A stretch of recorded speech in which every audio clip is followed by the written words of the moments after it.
Okay. ஒரு சோதனைக்கு பின்னால இன்னொரு சோதனை. உங்களுக்கு மலை மாதிரி வந்து கொண்டிருக்கின்ற சொன்னால் இதை கேளுங்க வந்து. And first thing is good news for you.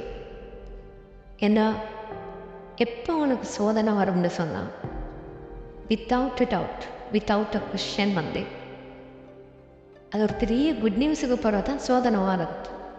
ஏன் அப்படின்னு சொல்கிறேன்னு விலை கொடுங்க. அது என்னென்னு சொன்னால், நீங்கள் உங்களுக்கு இறக்கமான ஒரு நம்பிக்கையான ஒரு லைஃப்பில் மொத்தமாக ஒருத்தட்ட டிபெண்ட் ஆக வேணும்னு சொன்னால் நீங்கள் அவரை சோதிப்பீங்க வந்து. ஓகே, ஒருத்தருக்கு ஒரு ப்ரொமோஷன் கொடுக்க வேணும். இப்போ என்ன செய்யும், நாங்கள் டெஸ்ட் பண்ணுவோம் வந்து. ஒருத்தரை வந்து நாங்கள் வெற்றியாளராக தீர்மானிக்கிறேன். இப்போ என்ன செய்யும், நாங்கள் எகெயின் அவருக்கு சோதனை 100 பேரோட அவரை ஓட வச்சு அவர் வெற்றியாளராக வருவேன். ஸோ சோதனை, test. Okay, so good news என்னன்னு சொன்னால், இறைவன் அவளை அப்படியான பர்சனாக மாற்றப்படும். இது 100% இல்லை, 200% இல்லை, 1000%. ஓகே, இறைவன் அவங்கள வெற்றியாளராக மாற்றப்படும். இப்போ உங்களுக்கு இருக்கிற worry ரைட், இப்போ இது 50% ப்ராப்ளமாக சால்வ் பண்ணியிருக்கேன். அடுத்த 50% உங்களுக்கு இருக்கக்கூடிய worry இருந்தால், ஓகே இந்த சோதனையில், இந்த பயணத்தில், இந்த வெற்றியை அடையாளம் காட்டிலும் நிறைய தோல்விகள் வரும் போலுகிறேன். அதாவது நிறைய பாதிப்புகள், நிறைய டிஃபிகல்ட்டிஸ், நிறைய சில விஷயங்கள் நீங்கள் வாக்கு கொடுத்துருப்பீங்க இன்னொரு பர்சனுக்கு. இந்த சோதனையின் காரணமாக உங்களுக்கு உங்களோட வாக்கை ஃபுல்ஃபில் பண்ண இல்லாமல் போகும்போது கிட்டத்தட்ட அப்படியான ஒரு இடத்துக்கு நீங்கள் தள்ளப்படுவீங்க. ஓகே, இப்போ இதே எப்படி சால்வ் பண்ணுற, இதே எப்படி பார்க்குறது. ஓகே, உங்களுக்கு சோதனை சரி, உங்களுக்கு வர சோதனையால் இன்னமொருத்தருக்கு அது பிரச்சனையாதுன்னு சொன்னால், ஓகே அங்கே இறைவன் என்ன பார்க்குறான்னு சொன்னால், எஸ் அந்த அந்த பர்சன் மூலம் உங்களுக்கு ஒரு தீங்கு வரும் ரைட். பிகாஸ் அவருக்கு நீங்கள் அவரோட ரெஸ்பான்சிபிலிட்டியை செஞ்சு கொடுக்கலன்னு சொன்னால் அவருக்கு எல்லா ரைட்ஸும் இருக்குது. என்ன ஒரு நெகட்டிவான ஒரு விஷயத்தை உன மீது காட்டுது. இப்போ இதை எப்படி பார்க்குறேன்னு சொன்னால், இங்கே இன்னும் கொஞ்சம் டீப்பாக நான் போவேன்.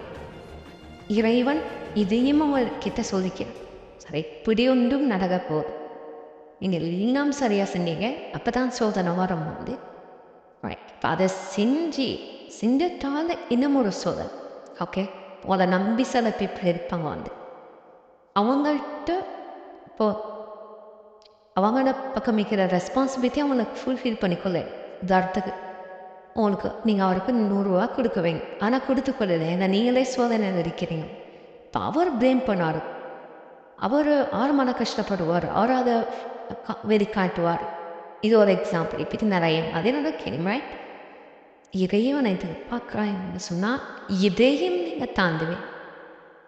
ஓகே, இப்போ இதையும் தாண்டினா என்ன கிடைக்கும்னு சொன்னால், நீங்கள் இழந்தது எல்லாத்தையுமே, மார்க் மை வேர்ட், நீங்கள் இழந்த அனைத்தையுமே இறைவன் உங்கள்கிட்ட கொண்டு வந்து தர விரும்புகிறான். அண்டு நீங்கள் அந்த நேரத்துக்கு பார்க்காத இந்த இறைவனை பார்த்த மாதிரி நம்பிக்கை கொள்றதுக்கு உங்களுக்கு லேசாக இருக்கும் வந்து. அன்பானவர் தான் நான் சொல்லிட்டேன் வந்து ரைட். அவருக்கு கிஃப்ட் தர போகிறேன், ஒரு அன்பை காட்ட வேண்டும்னா இந்த இறக்கத்தை காட்ட வேண்டும். இறக்கத்தை விரிக்காட்ட அதை பார்க்கல ரைட், பட் அதை காட்டே ரைட் சிலேட்டுங்கிறது. அப்படி இறைவன் உங்களுக்கு இறைவனை காட்ட விரும்புகிறான். சரி, ப்ராப்ளம் சொல்லுங்க ரைட். இப்போ நீங்கள் என்ன செய்வீங்கன்னா, ஒவ்வொரு டைமும் இந்த பிரயாணத்தில், இந்த பயணத்தில் வரக்கூடிய சோதனை வர நேரத்துக்கு உங்களோட மனசுக்கிட்ட நீங்கள் சொல்லுங்க வந்து, எதையும் இல்லை இறைவன் சொல்கிறான், த காட் ஹேஸ் கமாண்டட் மீ, இறைவன் எனக்கு கமாண்ட் பண்ணிக்கிறான், இதை நீ ஃபேஸ் பண்ணுறது நான் தெரியும், பார்த்துட்டு போகிறேன், ஒன்றும் செய்ய இயலாது, அவ்வளோ பெரிய சோதனை உங்களுக்கு. இப்போ உன்னால் எதுவும் செய்ய இயலாதது. எஸ், எல்லாம் பார்த்துட்டு போ. அந்த இடத்துல ஒரு ஒரு ஒரு டிஃபிகல்ட்டி வரும் ரைட். இந்த கொஷனை நீ ஆன்சர் பண்ண போகிறாங்க. இந்த கொஷனை பார்த்துட்டு போ. பயங்கரமான கொஷின், ஆனால் பார்த்துட்டு போ. இப்போ ஃபெயில் ஆகிட்டு போ. ஓகே, பட் நான் பாஸ் ஆக்குறேன். பிகாஸ் அது எந்த கையில் இருக்குது. பாஸ் ஃபெயில் எந்த கையில் இருக்குது. So I mean it. நான் இன்றைக்கு சொல்ல, நீங்கள் டெஃபினெட்லி பாஸ். ஓகே, நீங்கள் டெஃபினெட்லி பாஸ். மறக்காதீங்க. அடுத்த வீடியோவை சந்திப்போம். Take care.